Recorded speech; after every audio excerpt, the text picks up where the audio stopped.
perjuangan kemerdekaan Indonesia diawali dengan strategi perlawanan Indonesia terhadap Portugis. Portugis berhasil menduduki Malaka. Perlawanan dilakukan Fatahillah yang berhasil merebut Sunda Kelapa.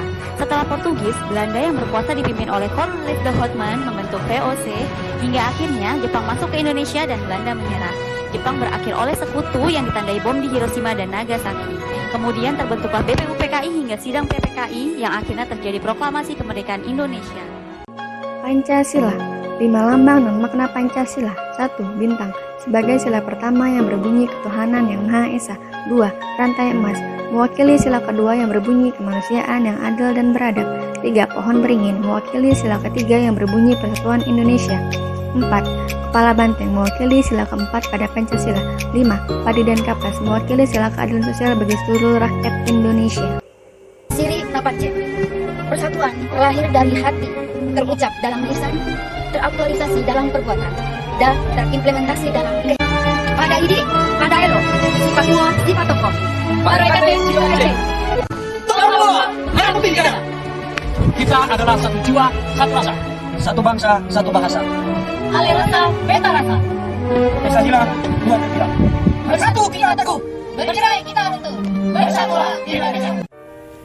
Undang-Undang Dasar 1945 yang diambil dari Piagam Jakarta ditetapkan pada 18 Agustus 1945 atau 1 hari setelah proklamasi kemerdekaan Indonesia. PPKI yang diketuai oleh Soekarno sebagai pengganti BPUPKI langsung menggelar sidang setelah proklamasi kemerdekaan Indonesia.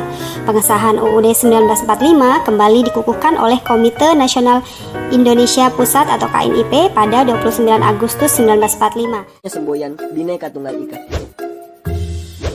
Nah, sebenarnya apa sih itu Bhinneka Tunggal Ika? Menurut Wikipedia, diterjemahkan per kata. Kata Bhinneka berarti beraneka ragam atau berbeda-beda, lalu kata tunggal berarti satu, dan kata ika berarti itu. Secara harfiah, Bhinneka Tunggal Ika diterjemahkan beraneka satu itu, yang bermakna meskipun berbeda-beda, tetapi pada hakikatnya bangsa Indonesia tetap adalah satu kesatuan. Bahasa Indonesia adalah bahasa persatuan dari sebuah wilayah yang sangat luas, menghubungkan beribu-ribu kepulauan, beratus-ratus etnis, dan beratus-ratus bahasa daerah.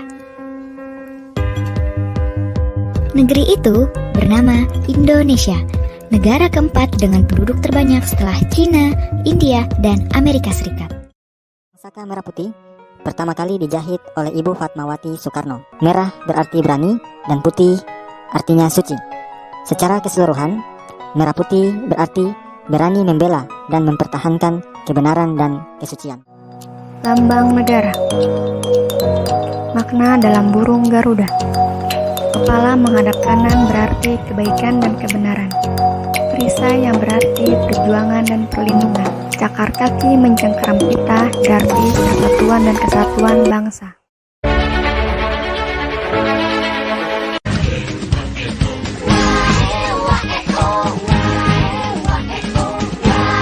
Predikat abdi negara bagi pegawai negeri sipil termasuk keluarga besar Kementerian Kesehatan patut dimaknai sebagai pengakuan istimewa.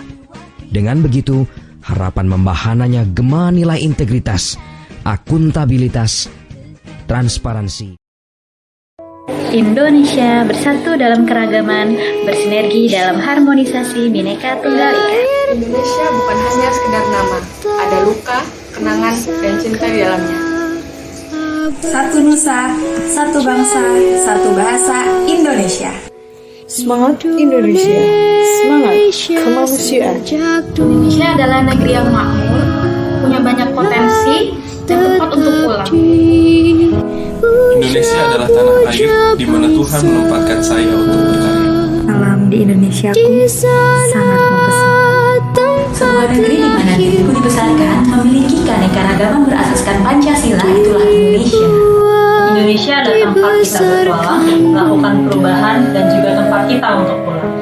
Mari kita gunakan bahasa Indonesia dengan baik dan benar sebagai bahasa persatuan untuk menyokong Indonesia maju.